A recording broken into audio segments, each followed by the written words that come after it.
Olá, alunos do primeiro ano, tudo bem com vocês? Estamos aí mais uma semana com os planos de estudos tutorados de Minas Gerais, os PETs. Esse finalmente o PET final, o PET que recebeu o nome aí de PET final avaliativo. Então, até onde a gente sabe, esse aí o último PET.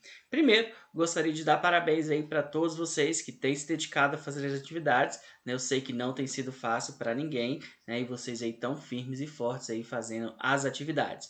Ok? A ideia desse PET, pessoal, é que vocês tentem fazer as atividades e depois vocês vejam um vídeo aí para corrigir elas, beleza? Pegue seu caderno e vamos juntos fazer as atividades dessa semana. Vamos lá! Pessoal, na número 1, a gente tem uma questão do Enem, uma questão adaptada aí do Enem. A congada é um folgueto folclórico religioso de formação afro-brasileira, em que se destacam as tradições históricas, usos e costumes de Angola e do Congo. Leia abaixo um fragmento dessa manifestação cultural. Então a gente tem aí, né, o congado, né, ou a congada, né, como uma formação afro-brasileira, né? Então de elementos aí de origem africana com elementos aí do Brasil. Seguiam-se 20 criados, custosamente vestidos e montados em soberbos cavalos. Depois destes, marchava o embaixador do rei do Congo, magnificamente ornado de seda azul, para anunciar ao Senado que a vinda do rei estava destinada para o dia 16.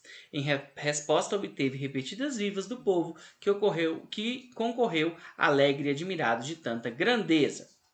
Originário dos tempos coloniais, a festa de coroação do rei do Congo evidencia um processo de... Então, essa festividade aí, ela evidencia o quê? Uma exclusão social, uma imposição religiosa, uma supressão simbólica, uma acomodação política ou uma ressignificação cultural? Então, essa aí, qual que é a resposta certa?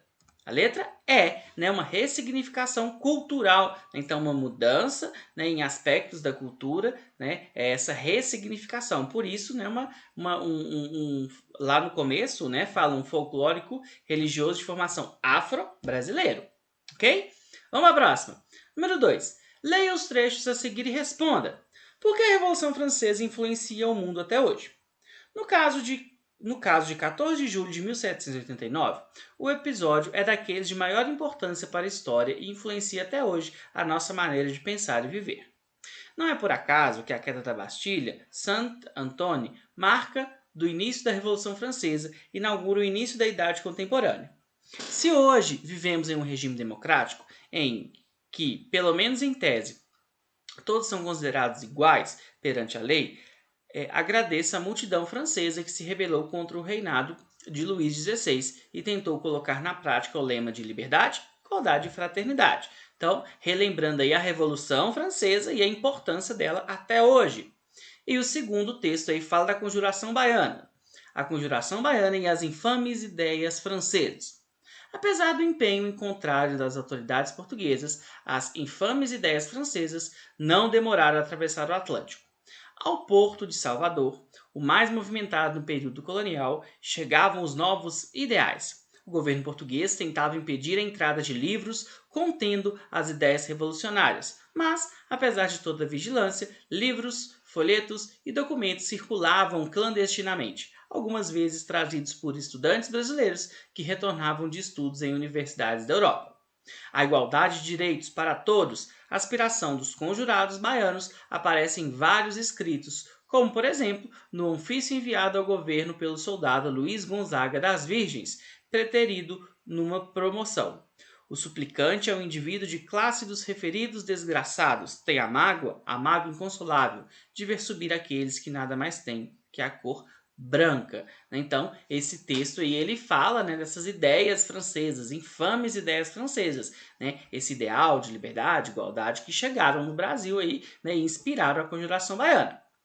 A partir do fragmento, conclui-se que a Revolução Francesa foi importante porque eliminou da Bahia o sistema de classes sociais e promoveu o fim da desigualdade. Isso aconteceu? Significou uma ruptura em relação ao antigo regime e seus ideais foram difundidos. Né? Então foi uma mudança radical aí do antigo regime e essas ideias foram se espalhando. Vamos pensar aí nas outras. Superou o antagonismo entre os trabalhadores e burgueses promovendo a igualdade. Então ela efetivamente promoveu essa igualdade. Formou uma sociedade igualitária regida pelas comunas e organizadas a partir do campo. Aglutinou grupos sociais insatisfeitos com a nobreza que defendia o fim do absolutismo? Então, qual é a resposta certa aí? A letra B, né? Significou uma ruptura em relação ao antigo regime e seus ideais foram difundidos. O texto fala justamente dessas ideias chegando aqui no Brasil, ok? Vamos para o número 3. É uma questão da PUC do Rio de Janeiro, uma questão adaptada. O Rio de Janeiro é a capital do Brasil há bastante tempo. Muito antes de a família real deixar Lisboa, traçarei uma breve descrição dessa cidade a partir do que pude apurar durante a minha estada. O comércio progrediu muito depois que a cidade tornou-se residência real.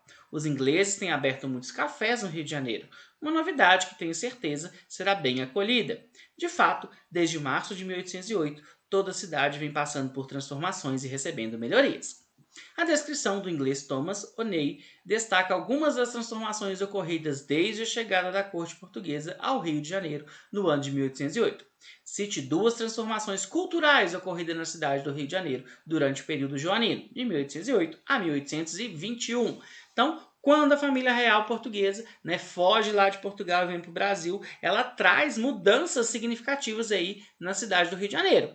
Mudanças na infraestrutura da cidade, como a construção de avenidas, parques e casarões, além de mudanças na vida social, como a abertura de teatros, parques e bibliotecas. Consertem aí, pessoal, a infraestrutura tá escrita errado, depois vocês consertem aí. Mas, pessoal, essa mudança na vida social das pessoas, por quê? Porque agora as pessoas têm aonde ir, elas têm os cafés, elas têm os teatros, o parque, tem jornal, começa a existir uma imprensa régia aqui no Brasil. Então, todas essas são mudanças que ocorreram após a chegada da família real aqui, ok? Vamos para a próxima. Leia o trecho e responda. A tranquilidade da transição facilitou a continuidade social. Implantou-se um governo ao estilo das monarquias constitucionais e representativas europeias, mas não se tocou na escravidão, apesar de pressão inglesa para aboli-la, ou pelo menos para interromper o tráfico de escravos. Com todo o seu liberalismo, a Constituição ignorou a escravidão, como se ela não existisse. Aliás, como vimos, nem a Revolução Republicana de 1807 ousou propor a libertação dos escravos. Assim, apesar de constituir um avanço no que se refere aos direitos políticos, a independência feita com a manutenção da escravidão trazia em si grandes limitações aos direitos civis. A citação revela que após a independência do Brasil, então o Brasil, depois que ele se tornou independente, houve o fim da escravidão imediato?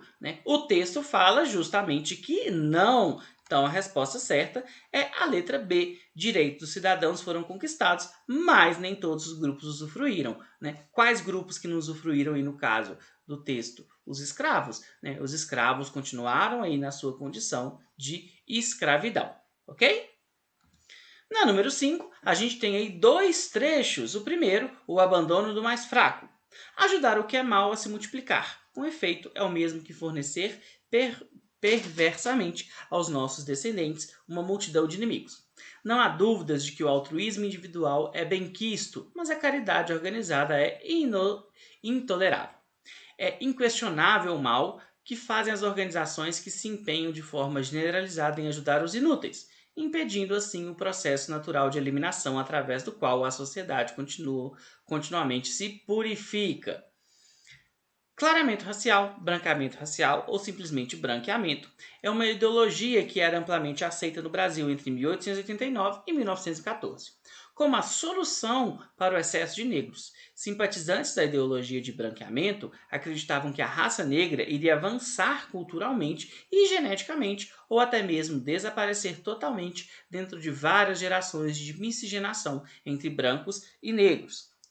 Essa ideologia ganhou apoio da ideologia do racismo científico e foi um ato darwinismo social, no qual foi aplicada a teoria de Darwin da seleção natural a uma sociedade ou sua raça. Combinando essas duas ideias, o branco da elite da época acreditava que o sangue branco seria superior e inevitavelmente iria clarear as demais raças. Então, pessoal, é uma visão aí extremamente racista, uma visão de que o Brasil só poderia se melhorar, o Brasil poderia evoluir se houvesse um branqueamento da população. Então, essa miscigenação, essa mistura entre os europeus e os africanos e os indígenas, e fosse branqueando a população brasileira. Considerando as citações, explica as transformações na estrutura das relações de trabalho no Brasil com a chegada dos imigrantes no século XIX. Então, os imigrantes europeus foram vistos como a possibilidade de branquear a sociedade, uma visão extremamente racista. Enquanto isso, os ex-escravos não foram inseridos na sociedade, ficando muitas vezes às margens da sociedade, constituindo sérios problemas de desigualdade e racismo. Então, se procurou buscar a mão de obra dos europeus e deixar a mão de obra dos ex-escravos, né? Então, muitos ex-escravos não conseguiam trabalho, não conseguiam aí o seu ganha-pão, né? Tudo isso baseado nessa visão racista do branqueamento da população. Beleza? A próxima aí, ó. O número dos bandos de cangaceiros assume, às vezes, proporções assombrosas, em especial quando se destinam à tomada de uma vila ou cidade. Centenas de criminosos apoderaram-se do Crato, no Ceará, e de Alagoas, do Monteiro, na Paraíba. 200 homens atacaram Tamboril, no sertão cearense. 500 bandidos saquearam a cidade paraibana de Patos. 300 incendiaram a cidade cearense de Aurora. 400 derrotaram a polícia da Paraíba em Carrapateiras, Amparo e Monteiro, ameaçando tocar fogo na vila de Teixeira, violar as mulheres e sangrar os homens. Analise as condições históricas que intensificaram o fenômeno do cangaço nas primeiras décadas do século XIX. Então, o cangaço, né, a gente tem aí o cangaceiro mais conhecido, Lampião, né, e sua mulher, Maria Bonita, né, foi um movimento que a gente chama de movimento ambíguo dentro da sociedade brasileira. Por quê? Ao mesmo tempo que eram pessoas que cometiam crimes, né, então roubavam, assassinavam, estupravam, também o cangaço era uma forma de luta contra, né, os grandes coronéis. Então, olha só, a grande desigualdade social, o grande poder dos coronéis, a miséria e a seca que assolavam grande parte da população no Nordeste brasileiro. Foram essas as condições aí que levaram o fenômeno conhecido como o cangaço. Vocês já devem ter visto, pessoal, não sei aí quem já viu aquele filme O Alto da Compadecida, mostra os cangaceiros, né? Lá no final, aquele cara que chega tirando, né, que depois ele é enganado lá, ele é um cangaceiro. Ok? Pessoal, agora vocês vão fazer uma autoavaliação. Vocês vão ler a afirmativa e vocês vão marcar se você aprendeu, sim, em parte ou não, né? Você conseguiu entender, né? Identifica a resistência dos africanos ao processo de escravização? Sim, em parte ou não. Perceba o impacto da colonização para os povos nativos e africanos e as formas de resistência à dominação? Sim, em parte ou não. Reconheça os embates políticos e culturais no processo de construção e afirmação do Estado Nacional Brasileiro? Sim, em parte ou não. Compreenda as consequências sociais do processo de transformação da estrutura política após a proclamação da República? Sim, em parte ou não. Ah, professor, se eu marcar não em tudo eu vou ser reprovado? Não, né, pessoal? Isso, na verdade, é uma forma dos professores saberem quais conteúdos eles vão ter que trabalhar mais ano que vem aí, que espero, né, que seja um ano mais tranquilo e que a gente possa se encontrar de novo na escola. Bom, pessoal, então é isso. Bons estudos. Não se esqueçam de se inscrever no canal, dar like nesse vídeo e eu preparei no finalzinho aí uma mensagem para vocês. Até mais! Bom, pessoal, esse vídeo aí eu vou terminar de uma forma diferente, né? Até mudei o cenário aqui. Queria desejar a todos vocês um Feliz Natal, um ótimo Ano Novo. Se cuidem. A gente ainda está numa pandemia, então é importante que a gente se cuide, cuide do próximo também, mas que vocês tenham, junto com a família de vocês, com as pessoas que são próximas de vocês, um ótimo Natal. Muito obrigado por todo o carinho que eu tenho recebido, né, tanto pelos comentários aqui, como também aqueles que me adicionaram lá no Instagram, me mandaram mensagem. Muito obrigado e ano que vem aí a gente se vê, né? Espero que vocês continuem acompanhando aí os meus vídeos no meu canal. Muito obrigado mesmo, um grande abraço, um feliz 2021 e que a vacina venha logo. Muito obrigado, até mais!